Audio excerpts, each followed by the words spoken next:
First of all, very nice to see you, and thank you for introducing yourself. And second of all, we have a virtual water tour that you're welcome to join. That's what I'm doing right now. Other than that, that's a promo for the virtual tour. Okay, all right, yeah, we'll do that. Yeah, kol hakavod, thank you. We have one in February, one in March. I'm going to speak about it. That's a promo. That will open your appetite to join the tour without flying to Israel. All right, I can't find Norman. I don't see him. Oh, well.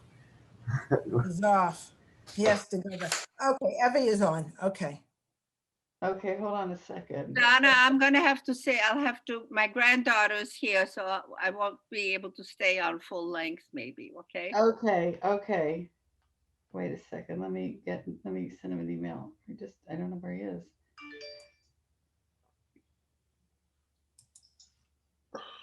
Where are you? I have his email. You want that? I just texted him. Oh, you texted him? He was just on. I know. Oh.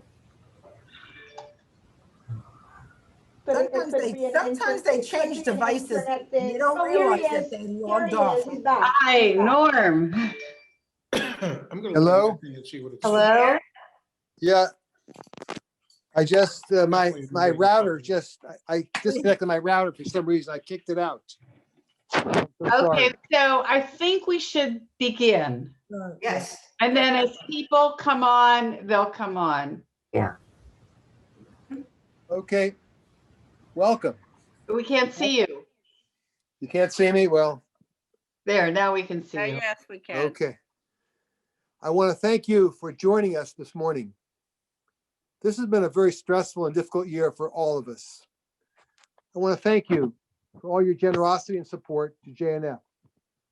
We just could not do this, what we do, and without you. Even this most difficult past year, our campaign continues. With your support, we have continued to grow communities. Our programs in education, advocacy, disabilities continue and expand with your help. It's been a difficult time in Israel as well.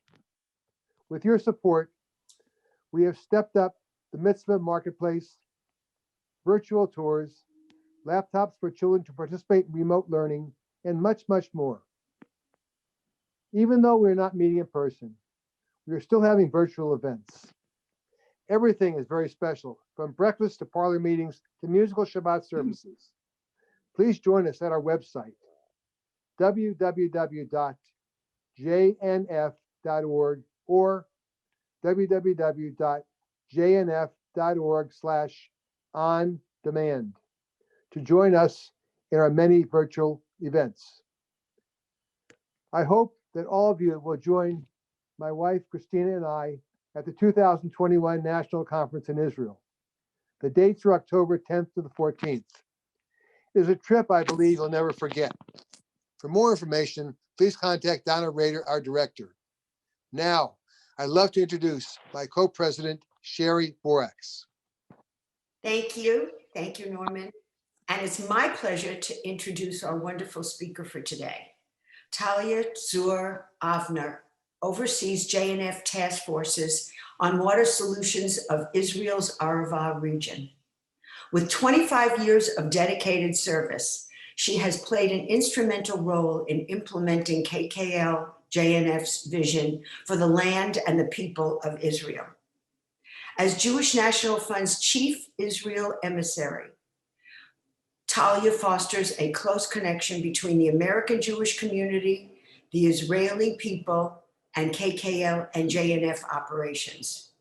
A Sabra born in Jerusalem, Talia continues the Zionist legacy of her family, who made Aliyah from all over the world to play their part in establishing the state of Israel. Thank you for being with us, Talia. Thank you so much, Sherry, and thank you so much, Norman, and I'm happy to be with you this morning. Hi, everyone. Good to see you. I'm looking forward to seeing you in person over there down in Orange County in your beautiful area. And I'm happy to take you to a very short tour to Israel, which will focus on water today. Hear me well?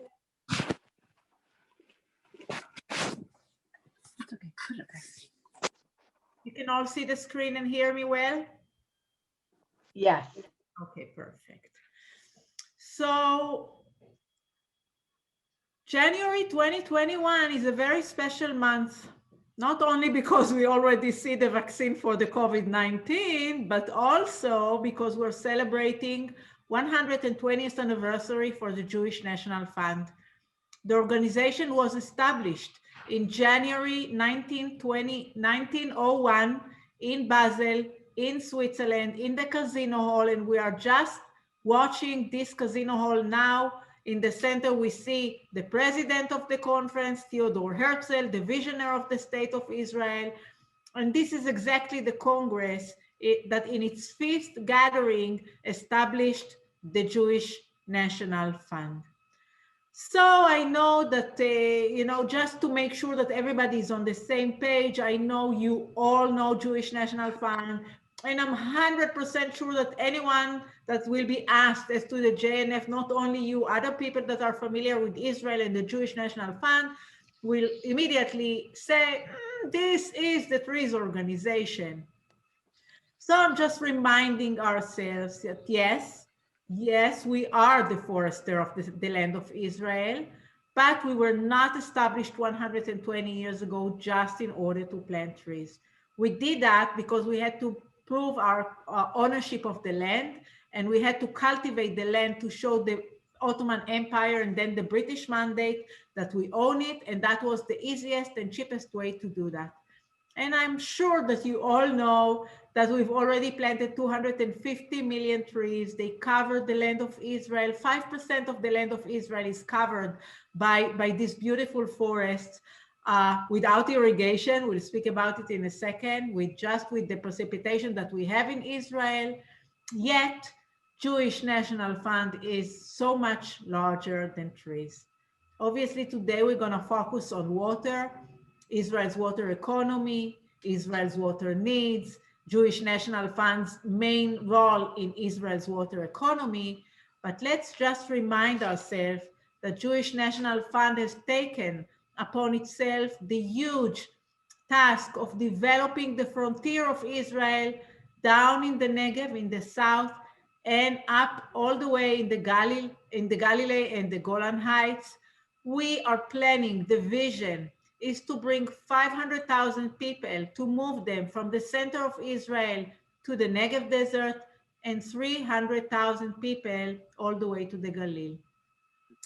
I'm reminding ourselves that Israel counts today over 9 million people, out of which 80% live in the center of Israel. We're going to watch the map in a second. 80% live in the center of Israel between Jerusalem, Haifa, and Tel Aviv.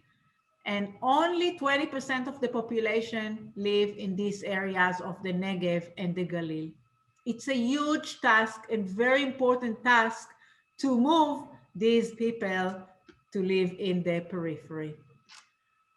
So, but Israel is located, as you all know, in a very dry and arid land in the Middle East, and miracles of having more and more water are not happening every day. In fact, after oxygen around the world, and I'm going to zoom out for a few minutes so that we will all be on the same page, understanding the importance of water. After oxygen in this world, the second most important, I would say, commodity is water. People cannot live without water. And water is not only a challenge of Israel or the Israelis or the Middle East. Water is a challenge, and there's water scarcity all over the world. And the more people that we will have in the world, the bigger, without any correlation, the bigger the demand will be, because everything that we consume requires water, including the chairs that we're sitting on, the cars that we're driving, the clothes that we're wearing, and of course, the food on our table and the drinks on our tables. So the population around the world is going to grow tremendously, and the world needs to prepare for that. And Israel, I'm mentioning it because the solutions and the water management that Israel has created and found are serving not only the state of Israel, but the entire world, as Israel is willing to share its knowledge and know-how with the rest of the world.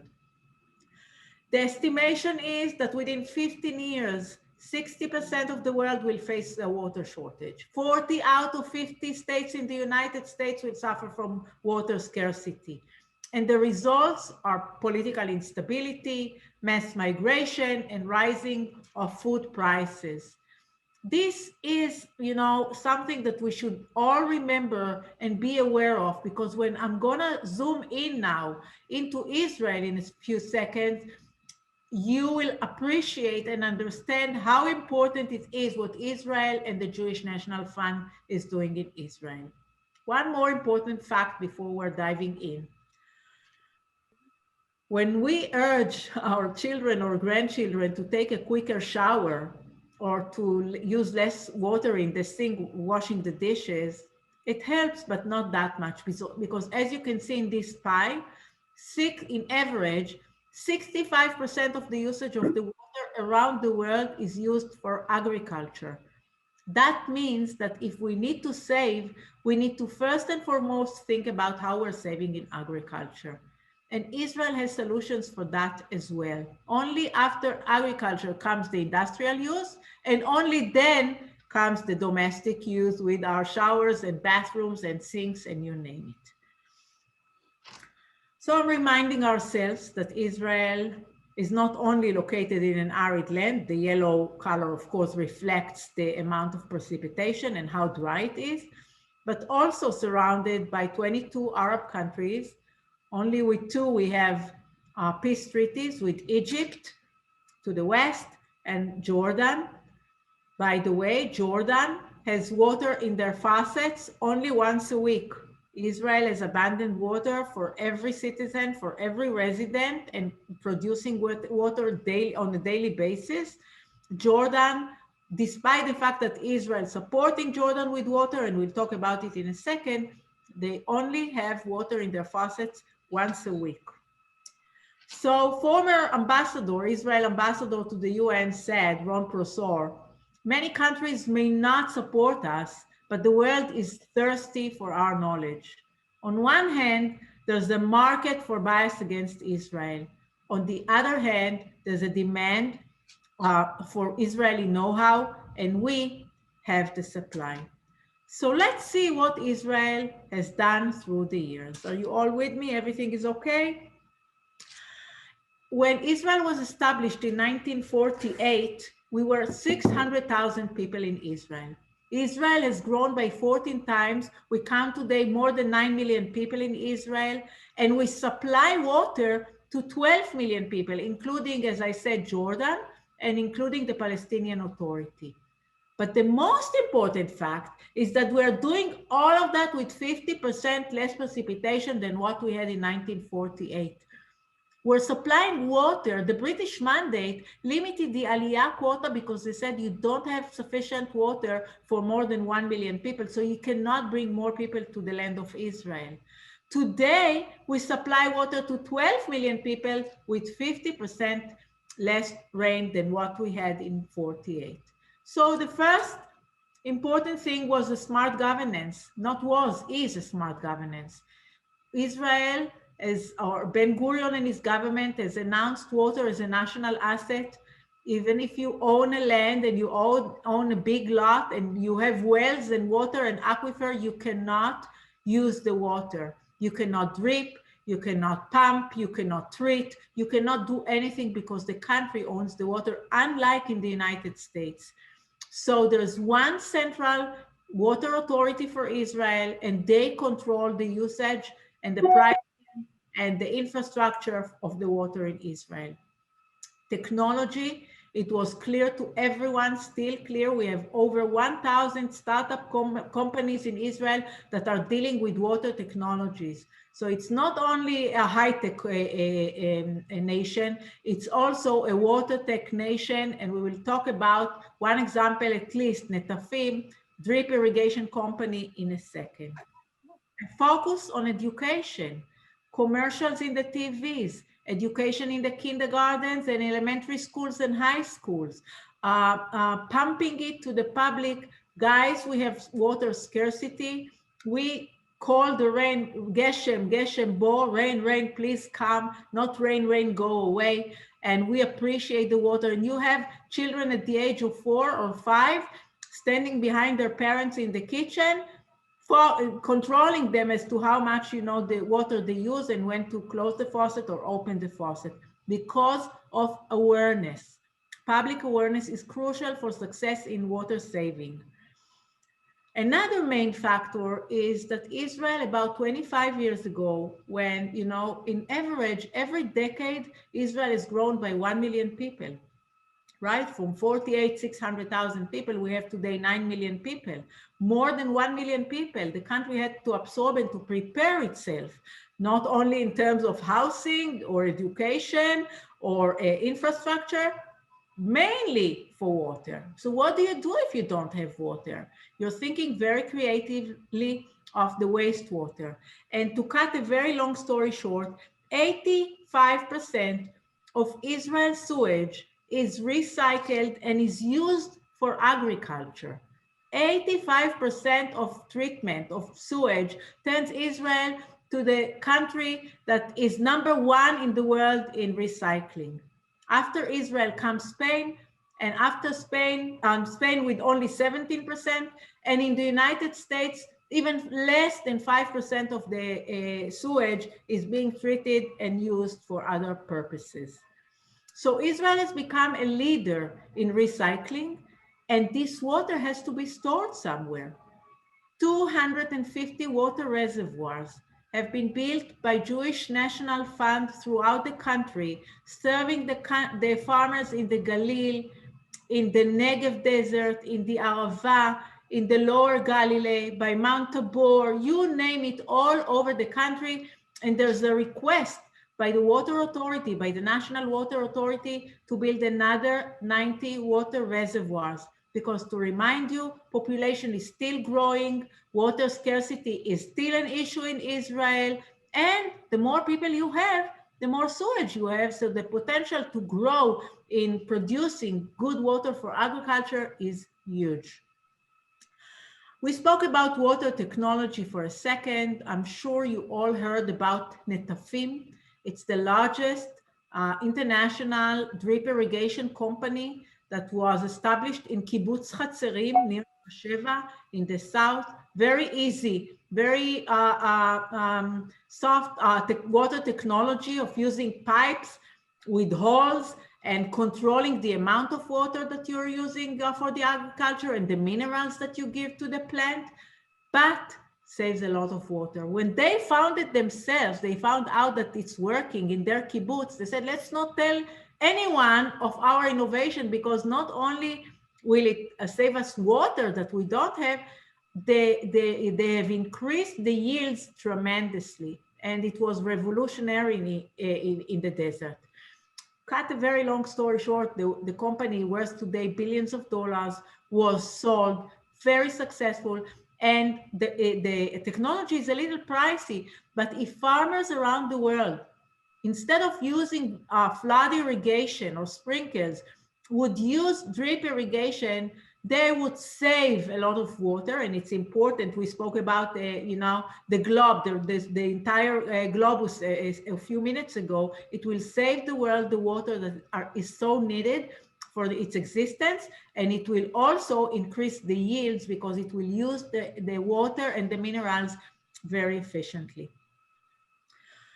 So 12 years ago or so, Israel was in such a severe drought that we spoke with Erdogan in Turkey of importing water from Turkey. And luckily he said no, and Israel had no other choice but using its own another water technology that is very pricey, that is called desalination.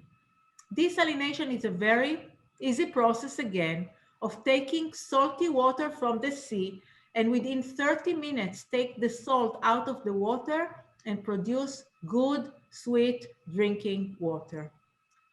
Cut a very long story short, 5 desalination plants have been built along the Mediterranean, the shores of Israel, producing 60% of the drinking water.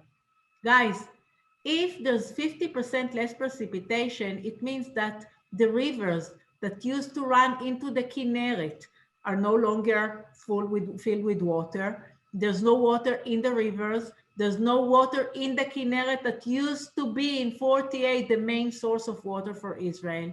There's no water, enough water in the aquifer. And these two technologies, I would say, the recycling of the wastewater in Israel and producing 85% or turning 85% of the sewage into good water for agriculture, and desalinated water are the saviors of Israel. Of course, every Israeli has a quota and we're willing to pay as much as it costs. So 60% of the drinking water comes from the desalination plants, and 50% of the water used for agriculture comes from the recycled water. In my opinion, this slide is the most important slide of my whole presentation, because this is a prediction as to how many we will be by 2050, 30 years from today. And guys, we're all here because we love Israel. We care for Israel. We understand the importance of our involvement in the future of Israel and the future generation. And this reflects everything about the future. It's like our forefathers, sat there in 1901 or in 1948, along the road and thought about the future Aliyah and the future people coming to Israel and their needs and so on. We are here today looking at the prediction of the population growth in Israel. And by 2050, we will grow from 9 million people today to almost 16 million people. You understand what it means. We need to prepare today. We need to help Israel prepare today for the next generations, whether it's education or infrastructure for new communities, or developing the Negev and the Galil, as we spoke about beforehand, and medical centers, and of course water, because without water, we cannot survive. So that's something that if you take anything from this presentation, please remember, population luckily is growing in Israel, and Jewish National Fund as a Zionist organization needs to help Israel and the Israelis, for all of us, to prepare today for the tomorrow. So how do we close the water gap? By water saving, as we said, by wastewater reuse and desalination. So what is the role of Jewish National Fund within all of that? I've mentioned the reservoirs, 250 water reservoirs, and a need for 90 more to be built around the country. And this is something that we took upon ourselves, and we're constantly building more and more reservoirs for these recycled people, recycled reservoirs. Rehabilitation of rivers. I don't know if you've been to Bercheva River, but that's an excellent example. I always say when I speak about water, water is not only water. Water is environment. Water is tikkun olam, healing the world. Water is a message of positively Israel. But rehabilitation of rivers doesn't only help to protect the aquifer, or to beautify the land, from the outside, like we cleaned the Bercheva River and we turned it into a beautiful park. It also helps to protect the aquifer from the penetration of contaminants that run throughout the river. And I'm reminding you, water has no boundaries, no borders. If there's a sludge from the olive industry running from Hebron into Hebron River, into the Bercheva River, they contaminate not only the surface, but also the aquifers. So Jewish National Fund has helped and still helping in cleaning and rehabilitating rivers in Israel. We're building wastewater treatment plants locally, and local desalination plants in the Arava and in the Negev. We have helped in the north in drilling in Shamir, invested huge amount of money over there to drill 1.5 mile underneath the ground to pump 50,000-year-old water that saved the farmers in the north in the last 5 consecutive years of a drought. Education, we spoke about education, public awareness. We've built more than 70 rain harvesting water systems for schools in or kids in elementary schools to use water from the rain in their bathroom and their gardens. And we're also supporting an international competition for high school kids in water innovation. Research and developments. Guys, you cannot grow a tomato or a watermelon or a lettuce or anything in Israel, in arid land, without research and development as to, you know, the water, the minerals, and everything that the plant needs in order to grow.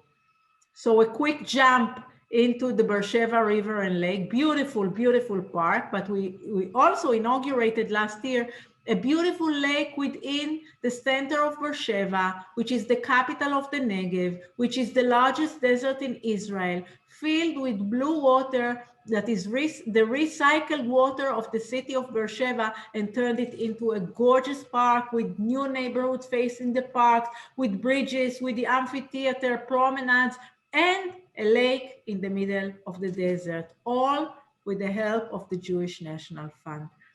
Just another look at the reservoir within the largest forest in Israel, Yatir Forest, that is located in the desert. No irrigation, we're facing Tu B'Shvat, you know, the new year for the trees. These trees are growing with no irrigation. The method is to plant them far from each other as much as we can, and with sleeves to protect them so that they contain all the water that they have and all the dew that they have, and so they grow.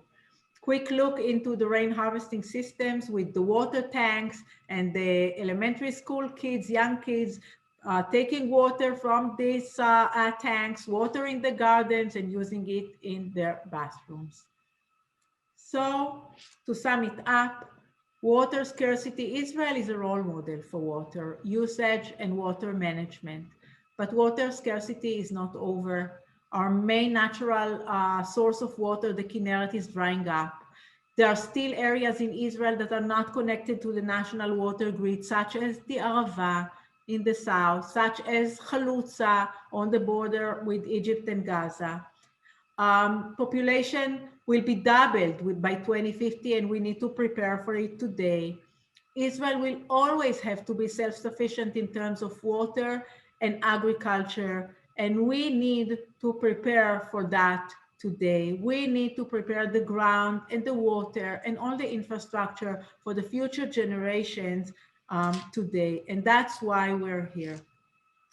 So each and every one of you is welcome to join the Water Task Force or to support the water campaign that we're doing in Israel.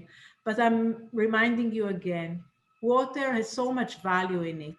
It's the second most important commodity after oxygen. It has a tremendous environmental aspect by protecting the environment.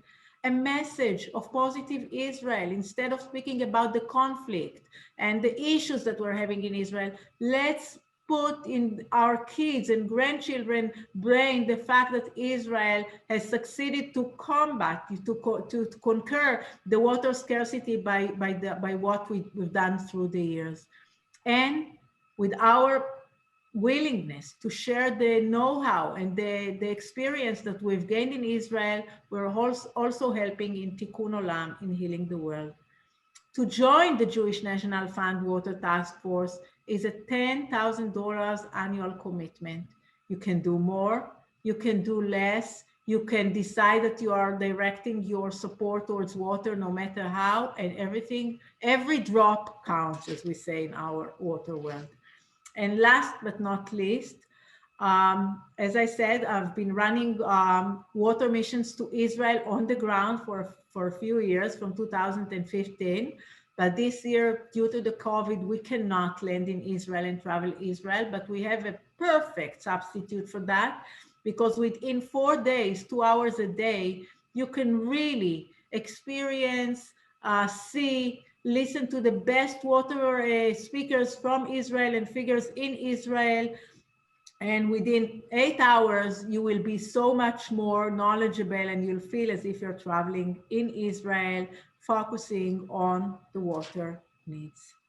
That's it. Our former late President Perez said, we're cultivating fish without water, veggies without soil, and lettuce without roots. We take salt out of the sea and sand out of the desert. That is Israel. Thank you so much, and I'm happy to answer any questions. Thank you, Talia. That was amazing. So if anyone has any questions, unmute yourself and chime in. Anybody have any questions? No? Yes? Unmute yourself, Roberta. Okay, I just have a comment because I'm overwhelmed. I know about these things, but now I really know more, and I want to do the virtual tours. They sound fabulous, and thank you, thank you. This was just wonderful for me. Thank you. Wonderful. Donna, can you please share with them the link to the registration, or do you need me to? Yes, I will get back I with already wrote it every down. one of you with the link so that you can register for the tour, and we'll follow up. Yeah, because that sounds like it would be really, really great. Any other questions? I'd like to make a comment is that we go to Israel every 2 years practically, and we spend about 2.5 to 3 months there, and we do our own road trip. And we watched Bercheva when they first started, when they still had tires and used car, and it was a total dump. And to watch it grow, and now the last time we were there, I don't think there was water in yet, but they had opened the amphitheater, and it was just a beautiful sight. We've watched Israel every time we go. As I say, we go 2 years, every 2 years, except this year we Our ears, Roberta. it changes. It's unbelievable. And we go, oh, that wasn't there last time, and that wasn't there. So in 2 years, it is just magnificent. The building, whether it's JNF or just the building of Israel. Thank you. And it's just the two of us. We rent a car and we go. And we stay usually on moshavs or kibbutzim. And we get to meet the people, which is much nicer than staying in a hotel. Because in a hotel, you're just a person. When you stay on the property of a family, they kind of take you in as part of the family. So think about it when you go. The Zimmers are a great way to travel. Well, maybe the next time you go, it'll coincide with our conference, and then you could see some of the things that we're doing. I want to stress the conference to everybody, because this is, and Sharon will echo, this is going to be a life-changing experience. I mean, this is the best bang for the buck. To go to the conference. I will send information out. You know, it's going to be in October of 2021. So God willing, we'll be able to go. But if you've ever been to our conferences, they're exciting and they're fun, and you meet like-minded people from all over the country. And then our affiliates come and talk about our programs. Well, now you're going to get to see those programs. You're going to go and see them firsthand. And it is an amazing, amazing experience. And for somebody like you, George and Roberta, come at the time you're going to be coming and spending the 2 months there. And it will be great. So does anybody have any other questions? Debbie? Question for Talia, maybe Sharon as well.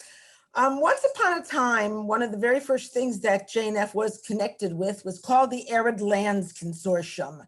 And we had somebody out of Orange County, California, that was Joe Hess, who was a big shot connected majorly to that, a personal friend as well of both mine and Roberta's.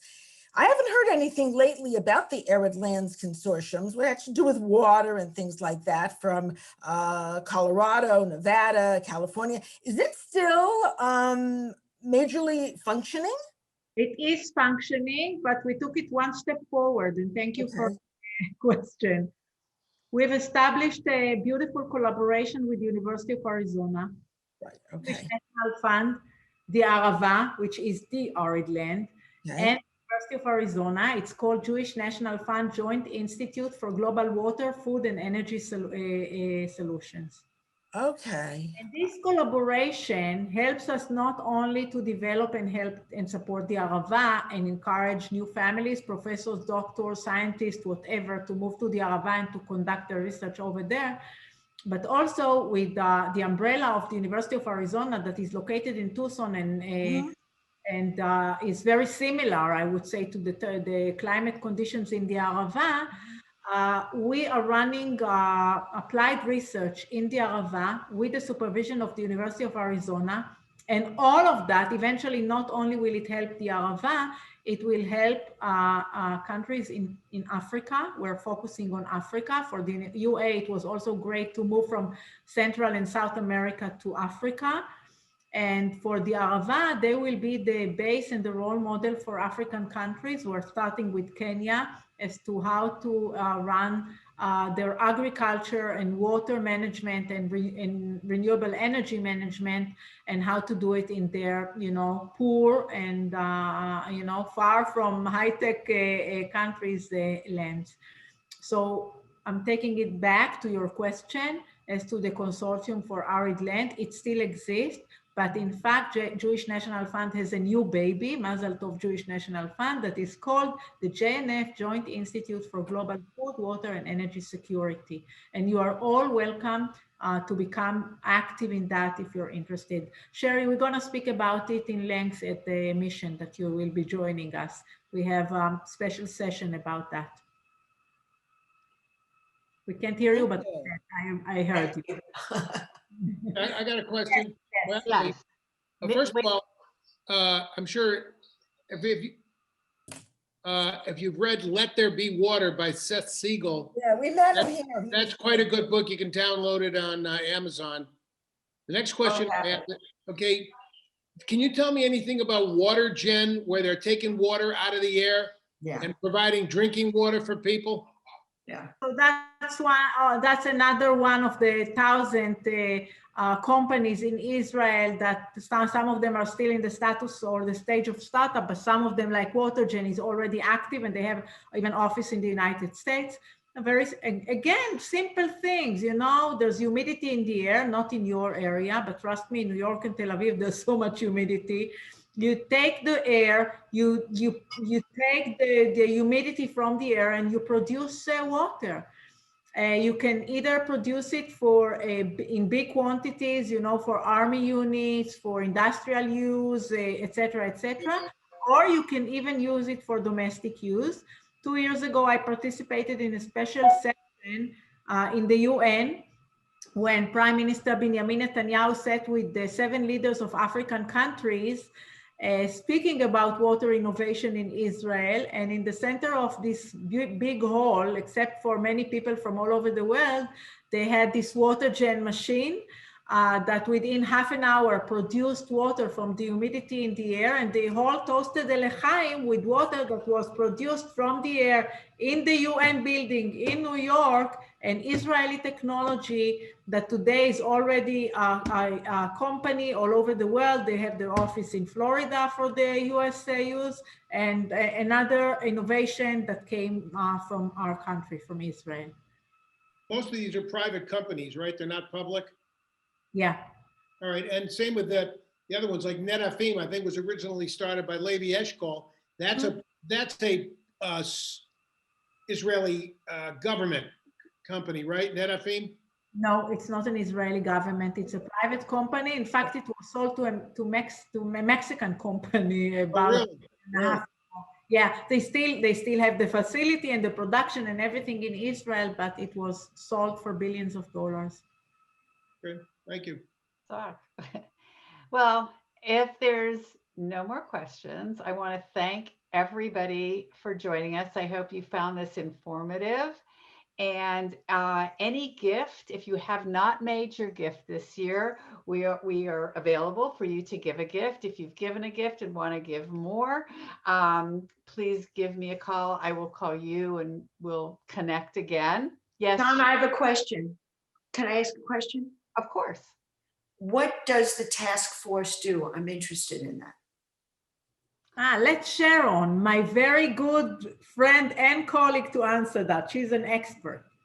First of all, let me just say that as a JNF professional, as the National Campaign Director, how proud am I to have you, Tali, as my colleague with your incredible expertise. No, seriously, it makes me so proud. Thanks to all of you, amazing lay leaders. We can't do without you, but to have you as my colleague, I come on these, you know why? Because every time I learn something new from you. So I just want to say toda rabba mikol halev.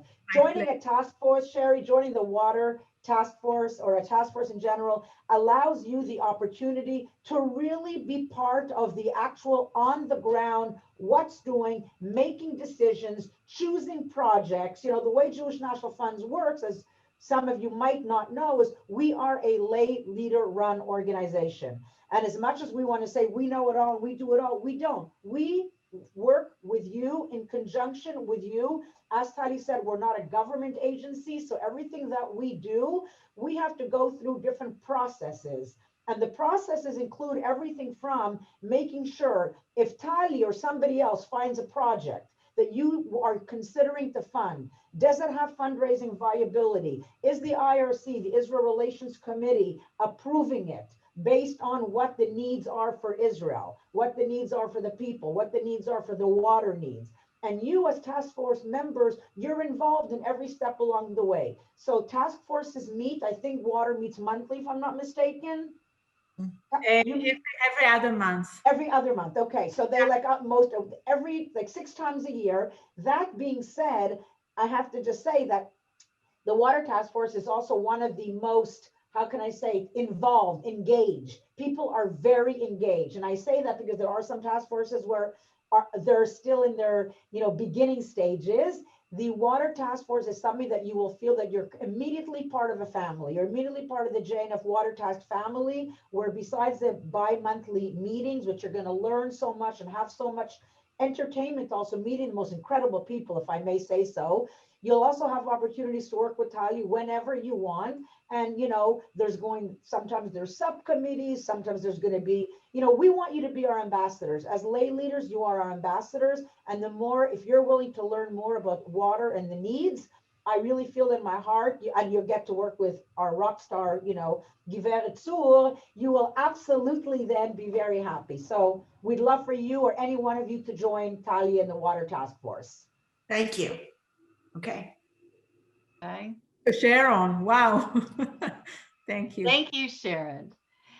So what I was saying and what Talia had said is when you give your gift, whatever amount, whether it's $100 or $1 million, it can be designated to our water projects that help make an impact in all those areas that we were talking about today, from water harvesting to the reservoirs, to research and development. And the importance of it is it's not only affecting and impacting Israel, it winds up impacting the whole world. And as Talia said, we do have water insecurity globally. So whatever, and you are JNF. JNF is initials. You make all of this possible. Without you, none of this would happen. So I really want to thank everybody from the bottom of my heart, how much we appreciate you. And it's been a really tough year, but hopefully in the next few months, we'll all get our COVID shot and the disease will go down and we will be off to Israel. And you could actually see the fruits of your labor, whether being a part of the task force is really, really great, but also contributing to it, you could see where your dollars are actually making a difference in the lives of everybody. So I want to thank you so much. Donna, can I add one thing about the conference? Because I think people need to know this and it's so important. Sure. The beautiful thing about the conference, for those of you who have never attended a conference, and in Israel, it's our first time doing it, so we're very excited about it, is yes, you have to get yourself to Israel, obviously, and you have to choose a hotel. There's 5 different choices of hotels, 5 different price points, basically, from less expensive to very expensive. Israel is an expensive city. But after you actually register, and I have to just remind myself, I think the registration is now like $600 or $650. Everything in those 4.5 days, you're actually a guest of JNF. And that's the part that's really exciting, because as most of you who have been to Israel know, it's a very expensive city. So the guides, the bus, the food, everything, the registrations, we are a conference on wheels. For those days, you are traveling around with us as our guest. Again, you pay for your hotel and for your airfare, obviously, but all those days where if you were on your own, you'd be paying for everything, we're treating you, because we want to say thank you for joining our Jewish National Fund Conference in Israel. So it's just something to look at and understand that as well. And Donna, as part of what Donna sends out, she'll send out the link so you have all of that as well. Thank you.